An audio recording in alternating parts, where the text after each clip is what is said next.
Good Thursday, everyone. I'm Cyrus Webb, and welcome to Conversation Daily News. Glad you all could be with us. Well, we made it over the hump, and we're in the home stretch toward the weekend. We, of course, have your news headlines coming up on this Thursday. Have a message from my book, Where That Choose to Live By. In today's Entertainment Spotlight, you're part of my conversation with author Theresa Merritt-Watson discussing her new children's book, Black Tech. You don't want to miss that.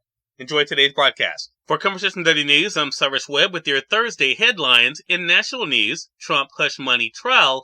Prosecutors want to question Trump about civil cases, says ABC News.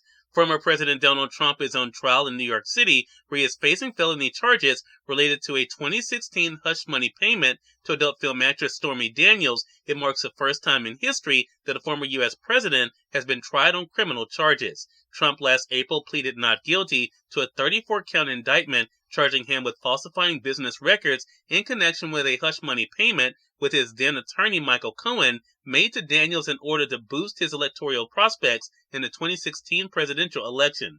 Jury selection could take up to 2 weeks, with the entire trial expected to last between 6 to 8 weeks. If former President Donald Trump opts to testify in the trial, prosecutors want to question him about all the times he has been held liable in civil court, according to a new court filing in the case. Prosecutors have asked a judge to hold a hearing, known as a Sandoval hearing, to determine the scope of what they can ask Trump on cross-examination. We are prepared to do a Sandoval hearing now, later, or whenever the court desires, the assistant district attorney said on Monday. The judge has not set a date for the hearing, but suggested it could be Friday. In their filing, prosecutors outlined the civil cases they'd like to bring up during the criminal trial, including the $464 million judgment in Trump's civil fraud case, the defamation and battery cases brought by E.G. and Carroll, and a lawsuit Trump filed against Hillary Clinton, claiming she conspired to rig the 2016 election, for which Trump and his lawyers faced legal sanctions after the case was thrown out as frivolous. Prosecutors also want to question Trump about a criminal case his company lost in 2022 when the Trump Organization was convicted of tax evasion by providing non-cash compensation to tax executives. They also want to bring up a civil case the New York Attorney General won against the Trump Foundation for misusing charitable donations. In more national news, Biden backs Johnson plan for Ukraine and Israel, calls for a vote this week, says The Hill. President Biden on Wednesday came out in support of Speaker Mike Johnson's proposal for 3 separate bills providing U.S. aid to Ukraine, Israel, and the Indo-Pacific, urging passage of the bills this week. The House must pass the package this week, and the Senate should quickly follow. I will sign this into law immediately to send a message to the world. We stand with our friends, and we won't let Iran or Russia succeed, Biden said in the statement. I strongly support this package to get critical support to Israel and Ukraine, provide desperately needed humanitarian aid to Palestinians in Gaza, and bolster security and stability in the Indo-Pacific. Israel is facing unprecedented attacks from Iran, and Ukraine is facing continued bombardment from Russia that has intensified dramatically in the last month, the president continued. Johnson unveiled the text for 3 national security supplemental bills earlier Wednesday, with the text of the 4th bill expected to be forthcoming. The president's backing of the bills gives a green light to Democrats to join Republicans voting in favor of the foreign aid bills.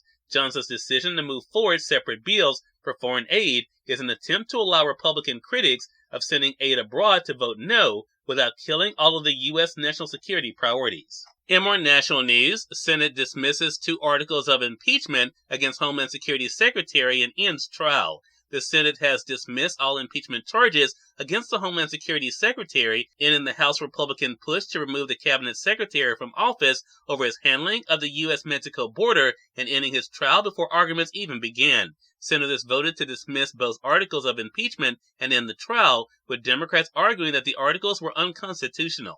The first article charged Mayorkas with willful and systematic refusal to comply with immigration law. The second article charged Mayorkas with a breach of trust for saying the border was secure. The voting was 51-48 and 51-49, both along party lines. In more national news, O.J. Simpson has been cremated, a state attorney in Las Vegas says. No public memorial is planned, as the Associated Press.